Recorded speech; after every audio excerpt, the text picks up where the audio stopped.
Biya kamal ka Noro 9 TV channel bana leram banjilin kel alar kono linga rekan chito kare which ka konko me ko linga na gwasa me la M23 rebel group need to call it or which ka kongo tin nyen ke kuma kongo right ka lat gwasa me going ken Rwanda and wo kanetin kula la kuma man tare ka Congo going can run down wo look and am to three rebels in con the door ka match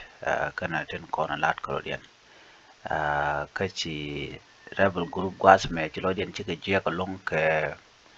international community and wo ku kan chong kel ke kuma Congo kuma Congo dan tare which me take din tin yen kem 22 rebel kani international community ko dek chongan kel ka Congo minek ne tisho ke thousand to la Congolese innocent people tinna ke kuma mena kuma Congo kani na me shagwa ka international community bana madan chikana kulat kwasa me ko na lat kimen chora lat you know she DR Congo Democratic Republic of Congo rebel in Chalem 23 kani shika city men chalke icon city men chalke Goma chikana kap kelio city amo wajin city man danan te dab titin la dab danan kunal te ka Congo tong mi Goma we kelmedit kajan Congo city janen yana gwada me chinedun wan na bar re which ka Congo ba na rodin ka koren chitwo chiji which to shop ke kisni chika potre which ka korka me chide ni kuma Congo tin nyenke M23 rebel chikan kork nyoko mato kana ka jan chang lonka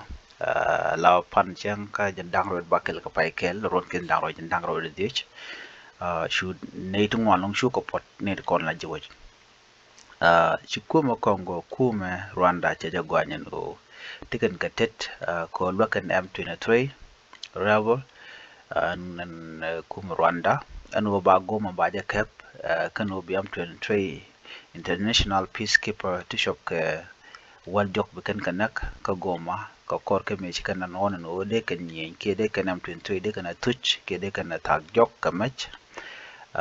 kanina mo chine Rwanda chine kudwer ko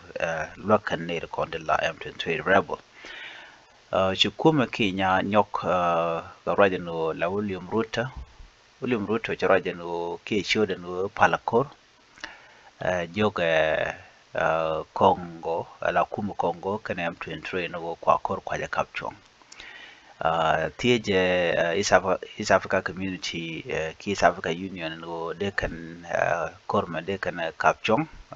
ko do dan de kapchong aja Siam 23 gwa sente gol ki dab ke liu tin chaja kap la gwa dan de dab ke liu tin ka Congo chaja kap am 23 jen manong rwan ti dia le guyen gamentame ne di shop ke kizne kur dangwan to ko naka jan tukko runa kin dangro di ka Congo chika pot chika den bare winten ko kena konten tiek ka Congo witen kono kan kor kan ga chupten no man to gwasa me ala Congo jen win meriang reng ko jen gwada da dab ka liuteten no anda pa mo pone jen la gankali yana ne ba East Africa community biga dine jak ka South Sudan jak ka Uganda jak ka Kenya ba ka jak mani witen ko ken wo kan gang thong mi ko en Congo la East Africa community dine la ka mo ka yo ko ba M23 ba ja klo ta jokki ba jo to jokki bu ko nyin ka ja men me chikan lar no de ni dia la East Africa community la ka wi ha jor ka yo so chikan kori kana ter chu ko chu ne ka gwa de dan aje ne kulete ko nang peacekeeping force cha kulo wona gani mishane waldo cha wona tinane tin Malawi ane tin laji Malawi ta South African tin la international peacekeeping force dan dikan latin ka tago dana wode kan weje kan gang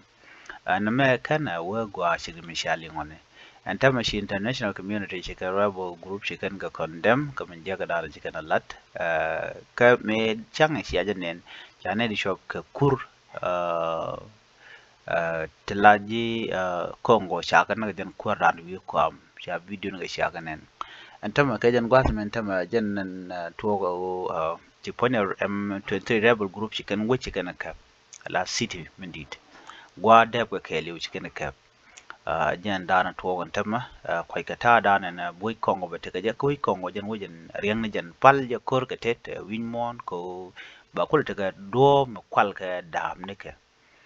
jan do badanan gwen no chujika neiti shanga dupto go teleka ke kane kono yang kan kafka long ke da badanan kwa widial kwa lo la daga